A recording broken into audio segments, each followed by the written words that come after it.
Pang-apat, ang lalawigan ng Pangasinan sa mga probinsyang may pinakamataas na total revenue para sa taong 2020.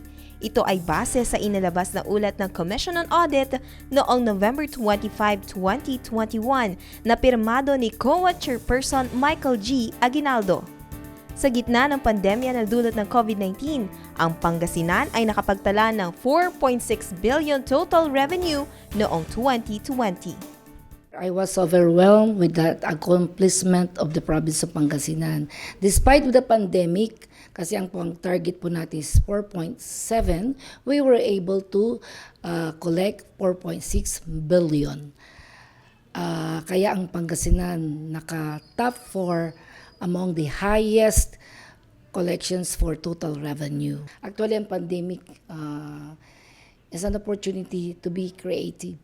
At saka nagpapasalamat din po kami sa administrative full support with our governor kasi we were able to cope better with this pandemic. Kabilang sa may pinakamalaking ambag sa total revenue ng probinsya ay ang real property tax collection. Ang Provincial Treasury Office ay nagkaroon din ng innovative measures sa pakikipagtulungan sa Land Bank of the Philippines para sa pagsasagawa ng online remittance at nakipagtulungan sa generating revenue departments gaya ng Provincial Health Office, Provincial Engineering Office, Environment and Natural Resources Office at Municipal Treasurers para sa collective measures. Ang mataas na revenue ng Pangasinan ay inilaan sa health, social at economic projects.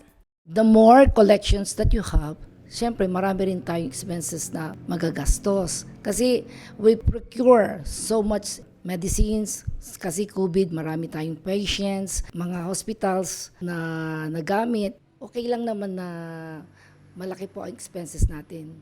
As long as we have implemented yung mga social at saka economic projects natin. Especially on health. Service-oriented po tayo.